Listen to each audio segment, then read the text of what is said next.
सरिता विहार में रहते हैं। वो अपनी जिंदगी में बेहद खुश होते हैं। दोनों का शौर्य नाम का एक बेटा भी होता है, जिस पर दोनों ही अपनी जान छिड़कते हैं। शेखर, अब तो आप शौर्य को अपनी गोद से नीचे उतार दीजिए, उसके सोने का टाइम हो रहा है। नहीं रूपा, इसे मेरे पास ही रहने दो प्लीज। मैं थोड़ी देर में इसे बिस्तर में सुला दूंगा। लेकिन कल सुबह आपकी ऑफिस में मीटिंग भी तो है ना, और इसके लिए आपको कल जल्दी भी तो निकलना होगा। जाइए, आप भी जाकर सो जाइए। क्या यार, अभी तो मेरी गोद में आया था मेरा बेटा और तुम उसे लेकर जा रही हो।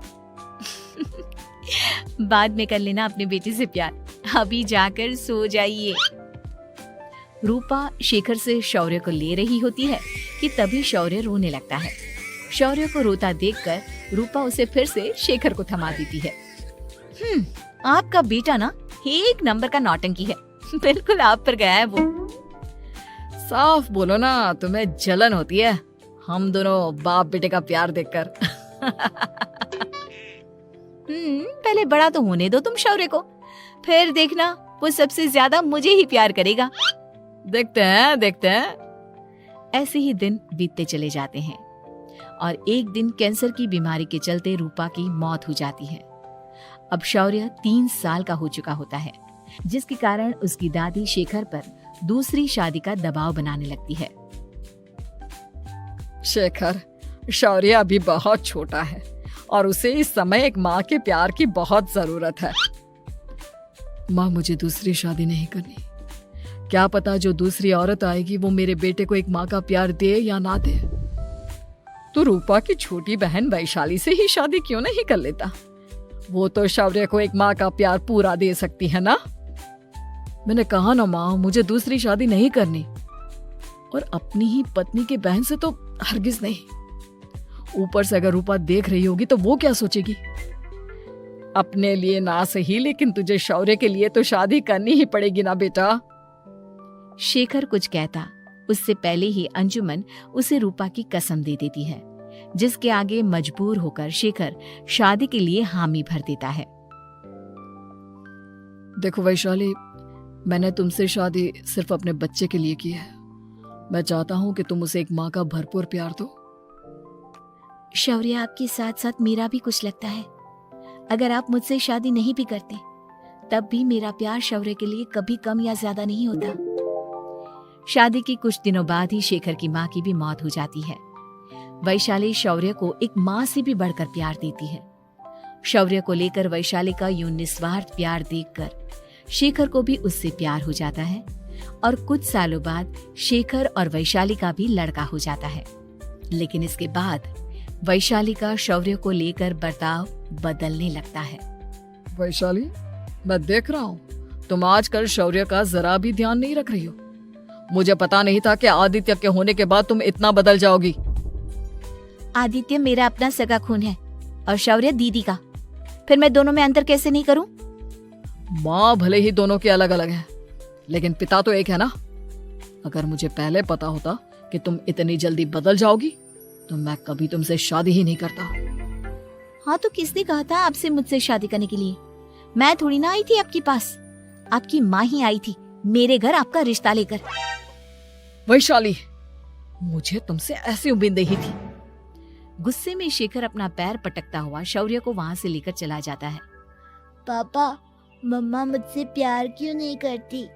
क्या मैं उनका सगा बेटा नहीं हूँ इसलिए मुझसे प्यार नहीं करती? मम्मा नहीं करती तो क्या हुआ बेटा, पापा तो करते हैं ना आपसे प्यार। कुछ दिनों के बाद, आज तुझे खाना पीना कुछ नहीं मिलेगा, चल चुपचाप से अपने रूम में जाकर सो जा। माँ, अब भाई को खाना क्यों नहीं दे रही हो? बेटा तू आराम से खाना खा, इस नालायक की चिंता मत कर। एक दिन खाना नहीं खाएगा तो मर नहीं जाएगा ये। अगर भैया नहीं खाएंगे तो मैं भी नहीं खाऊंगा। तू अपने भाई का भक्त क्यों बन रहा है? ये तेरा सौतेला भाई है, सगा नहीं जो तू लक्ष्मण बन रहा है। माँ, आपको इतना भी नहीं मालूम? श्री राम और लक्ष्मण सगे भाई नहीं थे। श्री राम माता कौशल्या और लक्ष्मण माता सुमित्रा की कोख से जन्मे थे। दोनों की सिर्फ पिता एक थे लेकिन माँ अलग थी। मुझे ज्यादा ज्ञान देने की जरूरत नहीं है, ये सतयुग और त्रेता युग नहीं है, समझे? आया बड़ा भाई का चमचा। इतना कहकर वैशाली वहां से चली जाती है, जिसके कुछ टाइम बाद शिखर वहां आता है और आदित्य उसे सारी बात बताता है। मुझे माफ कर दो शौर्य, तुम्हारी माँ के जाने के बाद मुझे दूसरी शादी का फैसला करना ही नहीं चाहिए था। अगर मैं दूसरी शादी नहीं करता तो शायद आज तुम्हारी ये हालत ना होती। नहीं पापा, अगर आप शादी नहीं करते तो मुझे आदित्य जैसा छोटा भाई कभी नहीं मिलता। थैंक यू मुझे इतना अच्छा भाई देने के लिए। तुम दोनों हमेशा ऐसे ही साथ रहना, फिर कोई भी तुम दोनों का कुछ नहीं बिगाड़ पाएगा। चलो मैं तुम दोनों को आइसक्रीम खिला कर लाता हूँ, बहुत भूख लग रही है ना। शिखर शौर्य और आदित्य को आइसक्रीम दिलाने लेकर जाता है। वो दोनों को पार्क में खड़ा करके आइसक्रीम लेने जा ही रहा होता है, तभी तेज रफ्तार से आती हुई एक गाड़ी उसे कुचल देती है और उसी पल शेखर की मौत हो जाती है, जिसके बाद शौर्य की जिंदगी नर्क से भी बदतर हो जाती है। सुन रे चिरकुट, इस घर के किसी भी सामान को मेरी मर्जी के बगैर हाथ मत लगाना। इन सब पर अब तेरा कोई हक नहीं है, समझा? ठीक है माँ, मैं आपकी इजाजत के बगैर किसी चीज को हाथ नहीं लगाऊंगा। चल जाकर अब पूरे घर की सफाई कर। महज 7 साल का शौर्य वैशाली के कहने पर अपने नन्हे नन्हे हाथों से पूरे घर की सफाई करने लगता है। ऐसे ही दिन बीतने लगते हैं, लेकिन मासी से माँ बनी वैशाली को उस मासूम से बच्चे पर जरा भी तरस नहीं आता। क्यों शौर्य, ये घर में इतनी गंदगी कैसे हो रही है? ढंग से सफाई नहीं की है क्या तूने? माँ मैंने तो अच्छे से सफाई की थी, लेकिन आदित्य बार बार इधर उधर चलकर गंदा कर देता है। अच्छा, खुद से एक काम ढंग से नहीं होता और अपनी गलतियों का जिम्मेदार मेरे बेटे को ठहराता है। इतना कहकर वैशाली बांस का डंडा उठाकर शौर्य को जोर जोर से मारने लगती है। तभी वहां वैशाली के मायके वाले भी आ जाते हैं और उसकी सारी करतूतें देख लेते हैं। माँ मैं ऐसा क्या करूं जिससे आप मुझे भी आदित्य के जितना प्यार करोगी? बोलिए ना माँ, मेरे क्या करने से आपके अंदर मेरे लिए ममता जागेगी? वैशाली शौर्य की एक नहीं सुनती, उसके ऊपर डंडे बरसाती जाती है। हद पार होते देख वैशाली की माँ उसका हाथ पकड़ती है और जोर से उसे थप्पड़ मारती है। यही सब करने के लिए तूने दामाद जी से शादी की थी? हमने सपने में भी तुझसे ऐसी हरकत की उम्मीद नहीं की थी। तू माँ नहीं, माँ के नाम पर एक धब्बा है। बस कीजिए माँ, आदित्य के इस दुनिया में आने से पहले मैंने इसे बहुत प्यार किया था, लेकिन अब जब मेरी खुद की औलाद है तो मैं किसी और के बच्चे से प्यार क्यों करूं?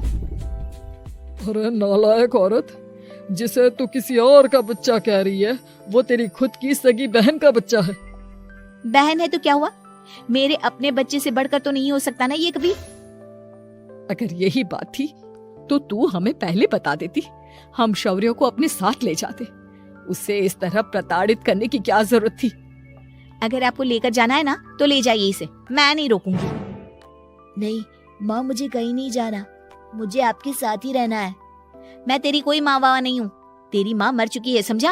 अब निकल जा मेरे घर से। माँ अब बहुत गंदी हो, मुझे भी नहीं रहना आपके साथ, मैं भी भाई के साथ ही जाऊंगा। अरे तू क्यों जाएगा, तू तो मेरा सगा बेटा है, जाने दे इसे। हम यहाँ ऐश से रहेंगे, तुम्हारे पापा बहुत सारी जमीन जायदाद छोड़ गए हैं तुम्हारे लिए। नहीं माँ, मुझे भाई के साथ जाना है। आप अच्छी नहीं हो, आप बहुत बुरी हो, आप भाई को बहुत परेशान करती हो। देख वैशाली, तुझसे ज्यादा समझ तो इस मासूम बच्चे में है। ये तेरे बुरे कर्मों का ही नतीजा है जो आज तेरी सगी औलाद खुद से तुझे ठुकरा रही है। आदित्य, तुझे इस शौर्य ने भड़काया है ना मेरे खिलाफ? नहीं माँ, मुझे किसी ने भड़काया नहीं, पर मैं सब देखता हूँ, सब समझता हूँ। भाई बहुत अच्छा है, वो आपकी जैसा नहीं है। चलिए नानी। इतना कहकर वैशाली के मायके वाले आदित्य और शौर्य को अपने साथ ले जाते हैं और इस तरह वैशाली बड़े से घर में अकेली पड़ जाती है। 2 बेटों के होते हुए भी आज उसे माँ कहकर बुलाने वाला